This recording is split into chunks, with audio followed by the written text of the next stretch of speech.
Oh, hey, what's up, YouTube? Got the old Mongo man here, out here in Mongo's garage tonight. It's Saturday, about just about a little after 7 there.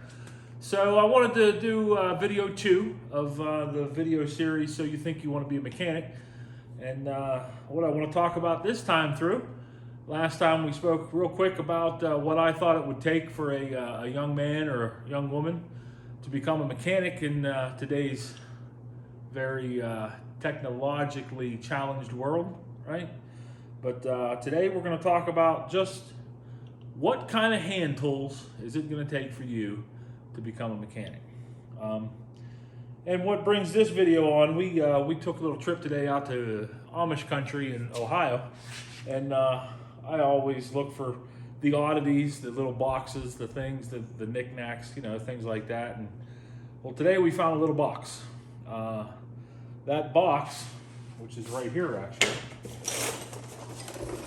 15 bucks for a box full of just loose tools. And that's what we're going to talk about today, is what kind of tools is it going to take for you to get things started. So I like collecting old stuff, specifically old wrenches, and specifically old Billings, Hastings and Billings wrenches, of which I have my latest acquisition here today. And actually, I'm sorry, it's Billings and Spencer wrenches. This is an 8-inch bicycle wrench that actually came in that $15 box that I talked her down to $10 on. And I really didn't want what was in that box. I just wanted this wrench because this is number 2 for me. I have number 1 here, which came to me very much the same way. This actually is another Billings, the Billings and Spencer from Hartford, Connecticut wrench that came to me via the Poor Johnny's up here in West Middletown. It's a little antique store.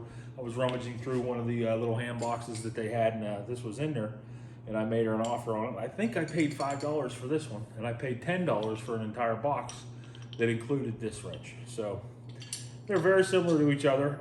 This is about a 1920. I think this is a little bit older than that. I think it's probably about a 1915, judging by the marks that are on it. So, but starting out, this isn't your best choice. You don't want antique tools to get things started. What a lot of people will probably want to say to you is Harbor Freight. Well, I'm a proponent of Harbor Freight. I like Harbor Freight simply because you can get things there that will keep you moving through a project, that will keep you on task and keep you going. And by that, by what I mean keep you moving through a job, it's like what I got here on the wall. So I got a couple Bauer tools hanging up here. I actually have one here as well. This is the, I'm way out of screen. This is the oscillating cutter from Bauer, Harbor Freight. I've got the 1/2-inch drive impact. I've got the little snap-in impact, the drill, the grinder, and a sander. All Bauer, cordless. That's their lithium-ion 20 volt. So I've had those for a while. Specifically, that little 1/4-inch impact.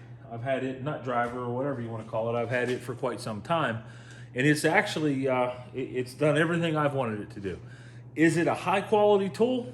No, not really, but it has definitely done everything I've ever put up to it to do. So that's what I kind of like Harbor Freight for. Now, they do have absolute garbage at Harbor Freight, stuff that I don't think any man should buy. I don't have any of it hanging up here. It's probably all put away, but like their Pittsburgh wrenches, I mean, they do work, don't get me wrong. However, there are better options out there.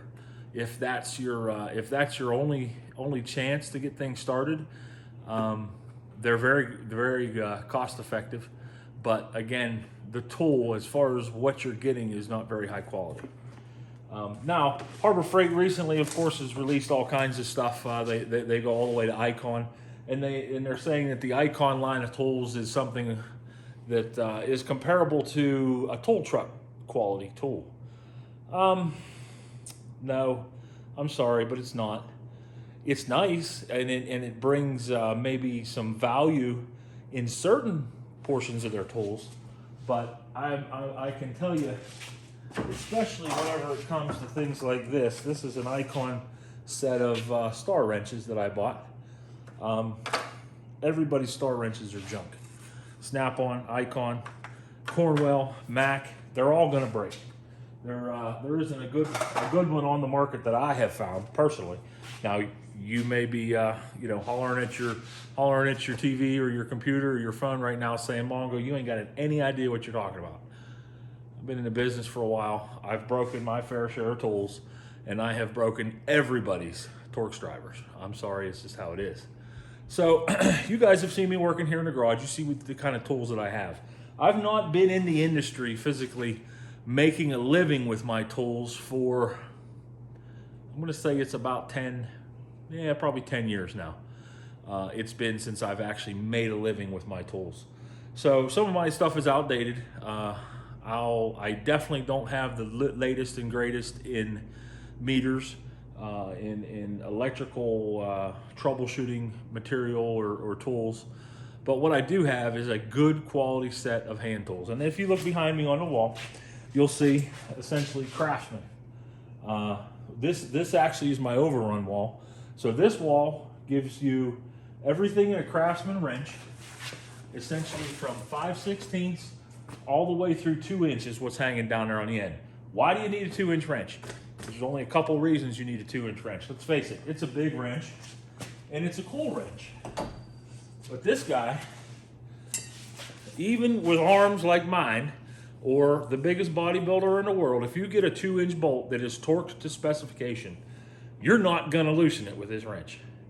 This wrench for me, was intended solely for hydraulic fittings. Because of the equipment that I work on, there's lots of big fittings on it, and that's the only reason I have a 2-inch wrench. There's no way in God's green earth that you're gonna tighten or loosen a fastener that's got a 2-inch nut on it with a wrench. Now, yes, you'll get it close, but you're gonna have to finish it off with a 3/4 inch or 1-inch drive impact, breaker bar, specifically torque wrench, because anything that big should be torqued to spec, right? But, so these are leftovers from my day in the industry. One of the other things that I did spend a ton of money on were these. Now this is high end. This is where I did spend some money. That wrench that I just had was a Sun X. Actually, no, that isn't the Sun X. That's a gray. That's a gray wrench. I actually like Sun X tools as well, but I have a full set of Mac. Angle wrenches. And what these wrenches again are for, this is 1 7/8 inches, and as short as that wrench is, as you can see, there's no man on the earth going to be able to loosen a bolt that's been torqued to spec that takes 1 7/8 inch wrench with a wrench that's 2 foot long. Ain't going to happen. This is for hydraulic fittings, and that's why they're angle wrenches, so that you can access multiple locations, multiple positions with the same wrench. So I can get a 1/16 of a turn here, I can turn the wrench over and get it again, back and forth. So that's why I've got the angle wrenches. You don't need angle wrenches to get things started. Just your regular wrenches. These are my expensive wrenches. These are my Macs. I'm sorry, Cornwells. I really like the long wrench. So here now we're starting to get into a wrench that a guy can start to really use it. So this is a 1-inch Cornwell combination long wrench. Spent a lot of money for this wrench. I didn't get this wrench until probably I was in the business, I'm going to say 10 years. What I started with was Craftsman. And I recommend Craftsman to anybody, simply because the Craftsman wrenches are good wrenches, as long as you get good Craftsman wrenches. So let's take a look at this 1-inch Craftsman here. This is a forged in the USA Craftsman wrench, raised panel, good old-fashioned Craftsman wrench. There are millions of these out there. I happen to have 2 of them hanging here, one of them hanging over there. There's another one, like I said, 1-inch Craftsman. The Craftsman wrench is, like I said, you can't go wrong. Now, don't run out and go to Lowe's and think you're going to buy a quality set of Craftsman tools today. The tools you're going to get at Craftsman are not USA made. They're either made in China or Taiwan. I wouldn't even bother with the China-made Craftsman today. I would go directly after the Taiwan. They're not bad. If you guys have seen the little pack-out case that I carry, that I run around with all my tools, that is a Taiwan. I think it was a $180 set, 180 piece. It goes up to 3/4 inch, and that's about it. And then I have other things that I put on top of that I've put together over the years. In the garage right now, I probably have, I would say 4, maybe 5 complete set of wrenches. Again, you do not need that many wrenches. I kind of have a problem, and I am fully aware of it, and I will admit it to anybody that I like tools. Again, I bought a box of tools today for $10 that I only wanted 1 wrench in, and I don't even need that wrench. This is that Billings wrench that I was talking about earlier. But my recommendation, if you're getting started in the industry today, depending on what it is you're doing, would be that I wouldn't spend all of my money right away on tools. Now, eventually, once you're working down the road and you're starting to make some pretty decent money, I would absolutely at that point say you need to invest in a good set of tools, something that you can count on, something that's not going to slip off, that's going to hurt you, something that's going to fit whatever fashioner it is you're trying to take off. But to get started, I recommend Craftsman, and how I recommend getting Craftsman, especially the older Craftsman, is going to flea markets, going to antique stores, going to used tool stores if you have one in your neighborhood, and picking up anything and everything you can get your hands on in Craftsman. In this $10 box, I did a real quick little thing just so that people could see. There's, I don't know, 25, there's probably 40 pieces here, 40 tools, individual tools. Now, a lot of this stuff is stupid, like there's a Helix compass set that was in this box. This is for setup, for drawing. I actually have one, believe it or not, that I had before. This is the El Cheapo that I bought. What's funny is it's a Helix too. I bought this, I believe, at one of the craft stores. So now I have, now I have another one, and this one's actually broke. I broke it. I think I was laying out one of the panels for the pack outs in the back of the trucks. But so that's what this is. It's a compass that's used for layout, for making circles. You don't need it, but it came in that box. And if I went to buy one of these today, just this is $23, right? So this box that I paid $10 for, I got a $23 tool that I really don't need, but now I have it in case I do need it.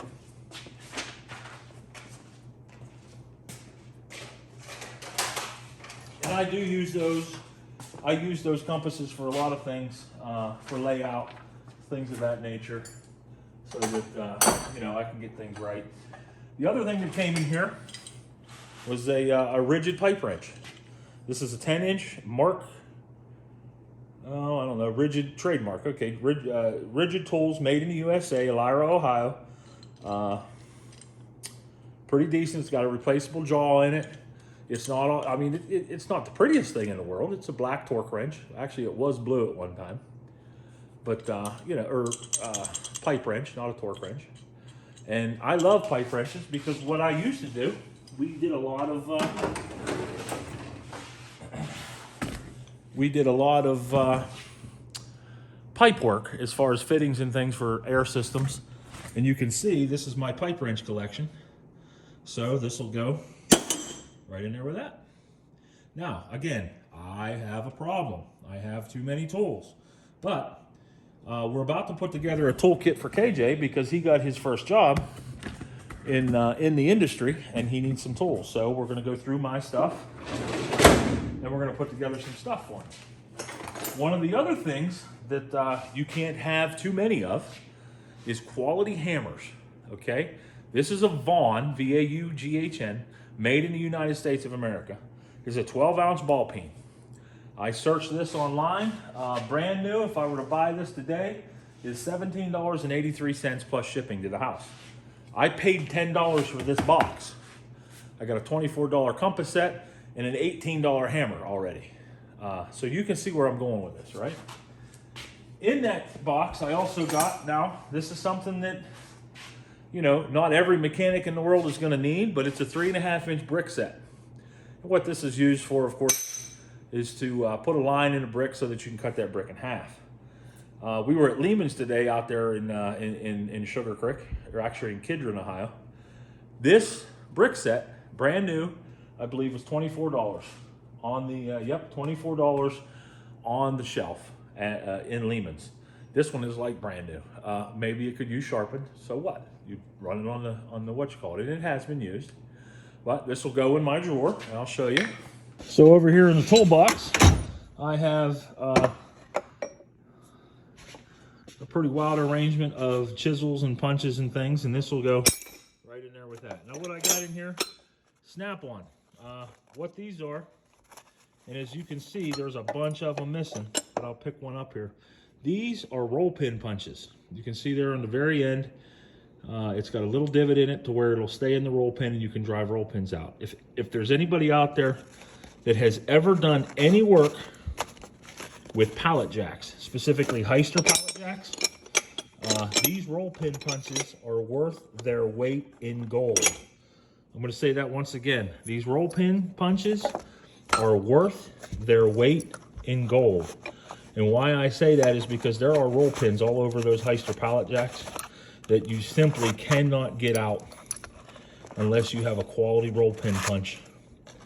And as you can see here, most of my stuff is here, like in this. Right now I'm missing 2. So, but I just found them randomly laying in there. Then from there, I come over. This is my hammer drawer. So my hammer drawer has, you know, all kinds of stuff in it that I've collected over the years. This hammer that I just paid $10 for, right in there. Actually, this is a hammer that I rehandled. This is a hammer that I rehandled. This is an old hammer that I bought a long, long time ago. It's a Craftsman. There's some Harbor Freight hammers in here. This hammer needs to be rehandled. A bunch of body hammers. But you can see, you know, it's just a conglomeration of things. Now, you can be one of those guys that's going to say, I'm going to own nothing but Snap-on. And that's good. You're also going to be broke. Pickle Forks. I did splurge on Pickle Forks. These are the Untitled Tool Company, OTCs. I have a big one and a small one. But that's only because I used to do tons and tons of ball joints. Ford ball joints, Chevy ball joints. No, have I ever done a Chevy ball joint? Yeah, S10s. But they're usually riveted in anyway. But you need that stuff to take it apart. I'm moving this here for you. All right, so what else is in here? Filter wrench. Can't have enough filter wrenches. This one's gonna go in my filter wrench drawer. This filter wrench, if I was to go out and buy it today, $15. Pro filter wrench, brand new. And this is a double adjustable. It adjusts that way and it'll adjust that way. $15. Stanley Knife. Now, some of you people are gonna call this a box cutter. I was born in North New Jersey. In North New Jersey, we call these Stanley knives simply because it's made by Stanley. This is a 10-099. This is the standard Stanley knife. Believe it or not, on Amazon today, this Stanley knife would cost you $12.66. I paid $10 for this entire box of tools. You see where I'm going here? There's a Fuller tubing cutter in here. There's a Craftsman 100-foot chalk box. Here's another antique wrench. Now, you know, like I said, I do like to collect the antique wrenches, the Billings antique wrenches. And this one is the W.M. Horth and Company from Jamestown, New York. And what this is I think it's a 6-inch, just little adjustable. Now, I hate adjustable wrenches. My knuckle busters is what we nicknamed these back in the day in the shop because they just don't stay on. But if you absolutely need to use one, you know, they will work. That's an antique. This is actually a Nicholson mill bastard file. Little guy, little fine. And files are very important. You know, you may not think you need them, but you will. Eventually, you'll have to file something off, take a burr off of something. Files are, and quality files. You don't want junk. Again, this is a quality Nicholson file that was in a box of $10 tools that I've long since paid for already. And now I have, you know, just this file. I didn't get a price on this file, but I'm sure that this is a, you know, $6, $7 file at least. In here, there are a couple screwdrivers. Now, there's one thing I want to talk about Craftsman. I'm going to try it out, and I will let you guys know. These are obviously 2 Craftsman screwdrivers. As you can see, they're pretty well wore out. This one's been chewed up pretty good. Looks like it's been in a toolbox its whole life. It's wore out. It literally is wore out. So, Craftsman is supposed to have a lifetime warranty. I don't know how Lowe's is going to handle that, but I'm going to take these 2 screwdrivers to Lowe's, and I'm going to see if they'll give me 2 new screwdrivers. We'll see how that plays out. We'll see how it works. And if they do, you know, all is good. If they don't, well, I guess Craftsman isn't exactly what they used to be. But that was one of the good things about Craftsman. And there are some other various little bits in here of what's going on. But I have bought a lot of boxes of tools here recently, little boxes. And that's the other thing you're going to get. If you get on Marketplace, you're going to find deals of where they're going to say, I've got a toolbox for sale, and that toolbox is going to be clear full of stuff. This is one of those toolboxes. I had emptied it out, beat it up, you know, got it back together, put it together. So now that's a nice old tin toolbox. It's a little filthy now because it's been sitting in Mongo's garage, but you can see what you got there, right? And just that toolbox, you know, go buy a brand new toolbox and find out what that costs today.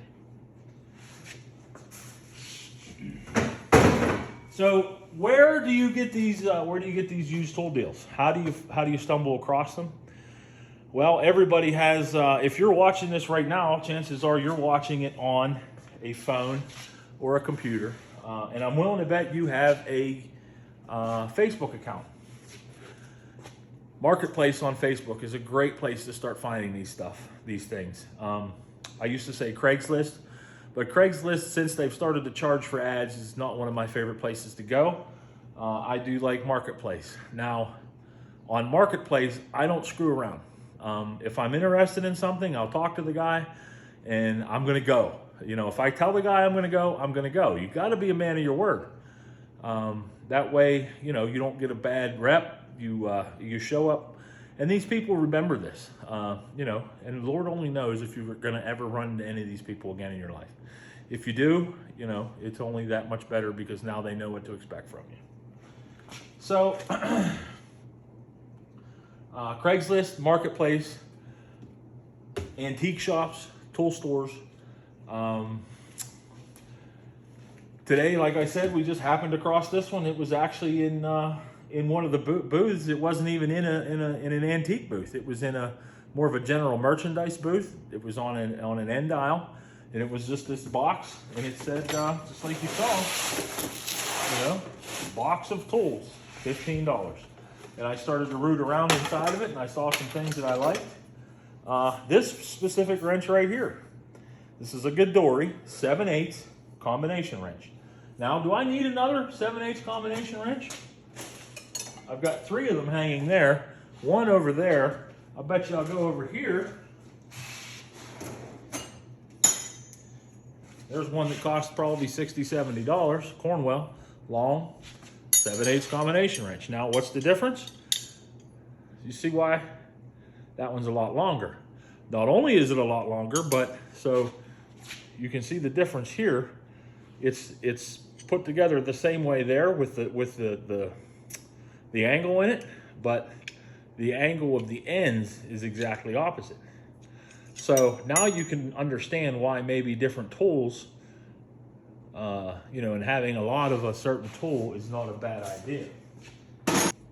So the other thing with used tools and being able to find deals like this is being able to make tools that you can use. You guys just recently, if you're watching the Four Winds series, where I'm rebuilding the 1989 Four Winds Horizon 200, you watched me pull the transom off of the back of that. Or if you've watched any of my other videos where I'm pulling spot welds apart, you'll notice that I'm using a spot weld popper, a spot weld popper that I made. Actually, I got the idea off of V-Tuned here on YouTube, and what I found was he took a wrench and he manipulated it so that he could use that wrench to snake back up underneath of two panels that are welded together and pop them. So what I made was this. You can see there, that is a Godori 15/16 number 14 wrench. And if you look what that wrench is, this is the 7/8 counterpart to it, which is the next size down, but you can absolutely see what it is. That is actually that wrench's brother. Drop forged, made in India, you know. The Godori tools, they're not terrible, they're not bad. So this is the 7/8 I bought today. This is the 15/16 that I cut up to make the spot weld popper. Now I've been using this spot weld popper for, let's see, I did KJ Silver Truck, I did Braden's SpongeBob, and I did Dolly. So I did cab corners on all those trucks. And if you look at the very end of that thing, I don't know if the camera can pick it up, but it's just barely rolled over. So what it was is that's this end chopped off and sharpened is what you got going on there. So needless to say, I've been beating on this end of it with a hammer, and it's just now starting to roll over the edges.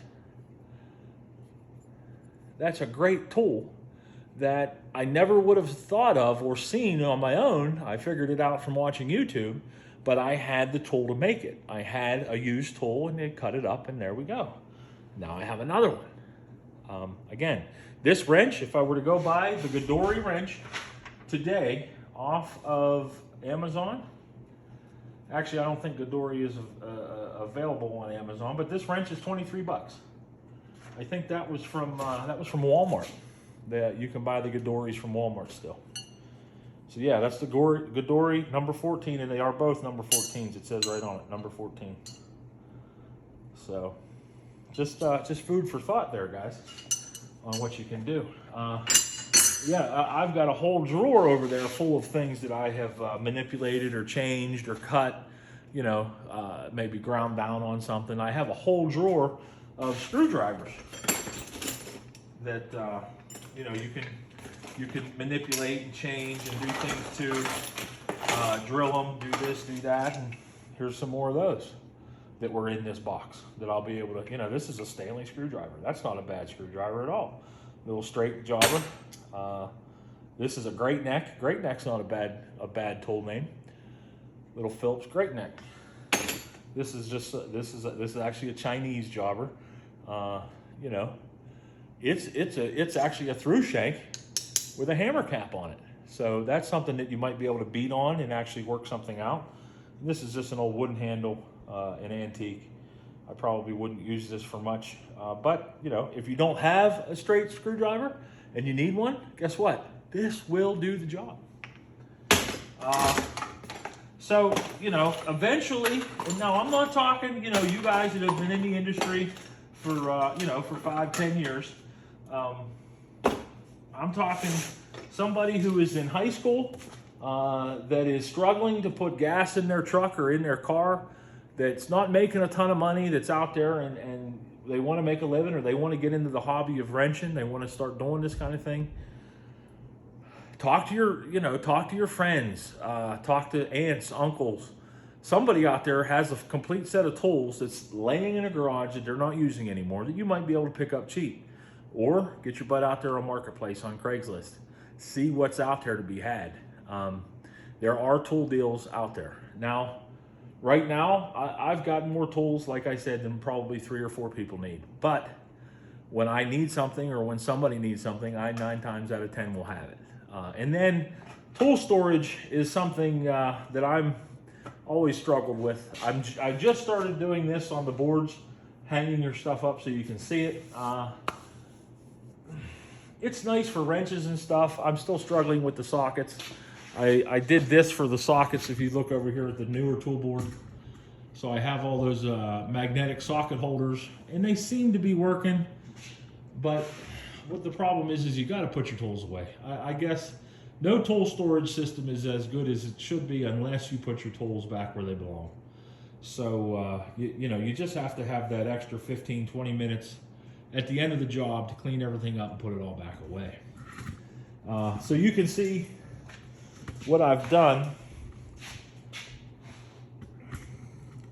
myself, having, you know, this is just a hobby for me now. I'm not making any money doing this. I'm doing the YouTube videos. I'm having fun with it. So I'm starting to step up a little bit. I went and I finally got into the Milwaukee Tools. So these are all Milwaukee M18 red lithiums. The batteries, these are not fuels. I didn't buy the fuel kit, but these are brushless. So my little impact and my hammer drill are brushless. And this is the smallest of the 1/2 inch impacts. I don't have the big one yet. I will eventually. But you can see that I'm getting started there. I also have a bunch of the little M12. And I don't see any of them right now. They're usually hung up there as well. But the little M12 electric ratchets, you guys have seen me using those. And I highly recommend those as well because they work pretty good. I do have one here somewhere that's got to go back. Apparently those have about a 5-year warranty on them that you can take them back any time within 5 years of purchasing them and get them replaced. So that's not a bad deal at all. And then for shop tools, I mean, you know, when you're getting started, chances are you're not going to need shop tools. Whatever shop you're working in is going to have jack stands, they're going to have jacks, they're going to have welders, they're going to have that sort of stuff for you. But that's one of the things you want to find out when you go to work for somebody is what they're expecting you to have. What kind of hand tools, what do you need to have?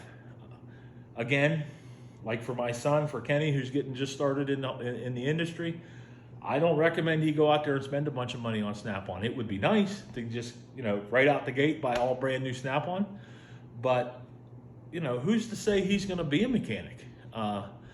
He's going to make some money doing it here this summer, but this may not be his overall choice. So I don't want him to go out there and spend all that money and put that money out there in the front and then only to have that stuff sit around like mine did for about, you know, till I got this started again. My tools just sat. They weren't being used. And now, you know, now that we're doing all this, I'm still not using a lot of my stuff. When the last time you think I used that 2-inch wrench? I haven't seen any 2-inch hydraulic fittings in years. So that wrench, you know, it's hanging on a wall. Somebody says, what do you need that wrench for? It's a conversation piece at this point, I guess. But it's just a matter of, you know, what you need at the time and not overspending to get it. Because you can absolutely 100% go in debt up to your eyeballs and buying tools off of the tool guys. Because they'll let you. They don't care. As long as you're making that weekly or monthly payment, whatever it is you've got worked out with them, they'll let you spend that money to the end till the cows come home. Don't do it. Go out there, find the deals, find the used tool stores, find the people that have these tools, and buy them. Buy, you know, even if you have to buy tools, like I said, in big kits or big boxes. I bought a bunch of stuff off of a widow here in town. I got an old Handmade Tool Box, which is really neat. You know, I got a bunch of chisels. I got a bunch of stuff. I got a bunch of Snap-on tools that were in there. Let's go over here, and I'll show you some of that stuff. So this is the Handmade Tool Box that I bought off of her. I think I paid $200 for this box. You're not going to find a toolbox like this in the industry today. Nobody's making anything like this, and there's a story behind this box. That's the other thing that's cool, is this box was made, let me get this in the holder here and we'll continue. This box was made at Weirton Steel, right down here in Weirton, West Virginia. One of the guys in the weld shop, this is what he did as a side. He would stick around after work and put these things together, and he would sell it to the guys in the shop. And it's you know, It's a welded together toolbox. It doesn't have roller bearing drawers. It doesn't have any of that fancy stuff. But I'll tell you what, that toolbox will be here long after those roller bearing drawers are completely garbage and gone.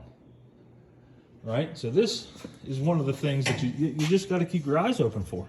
And then whenever I bought this, like I said, whenever I bought all those tools off of her, we found a bunch of snap-on tools too. And I think KJ, okay, so here's a Cornwell that was in there. There's an SK, there's a Cornwell.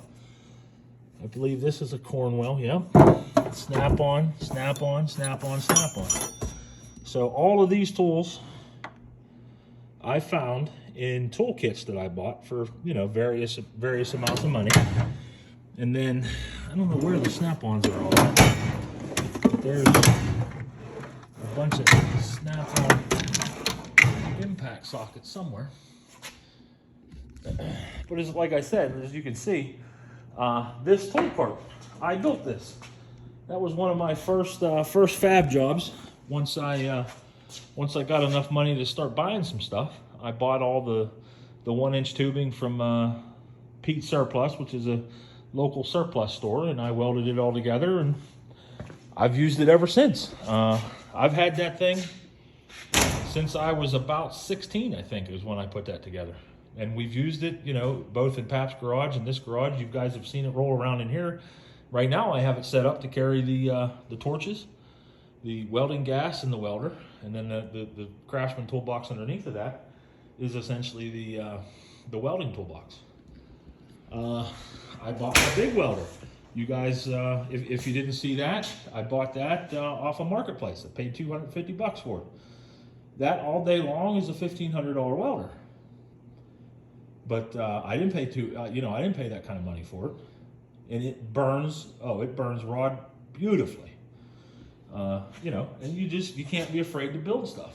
Not do you always need to, you know, I actually built this as well. I shortened up a rack and put this one together.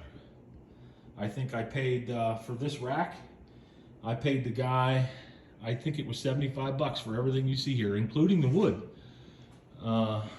And I just shortened it up to where my pack outs would fit on it. Now there is a gang of money in pack out sitting there, but all of my stuff is separated. This is my supplied air respirator. This is my paint guns. This is a pressure kit that I put together for testing hydraulic pressure, actually any pressure, hydraulic, pneumatic, engine oil, fuel pressure. That's what that is. I just put together this little kit here, which was all the parts and screws and things from tearing all the Super Duties apart. Body screws and clip nuts, body bolts and clip nuts, 3/8 USA sockets. There's another socket set. Ford screws, USA nuts and washers, DC electrical stuff, AC electrical stuff, screws. And then down here are all my overruns. That's the one thing that I do is I have a complete set of overruns. And what I mean by that, give me a second here, I'll open one up. So because I bought all those socket sets, obviously you're gonna have all kinds of extras and stuff like that. So this is my, this is the overruns.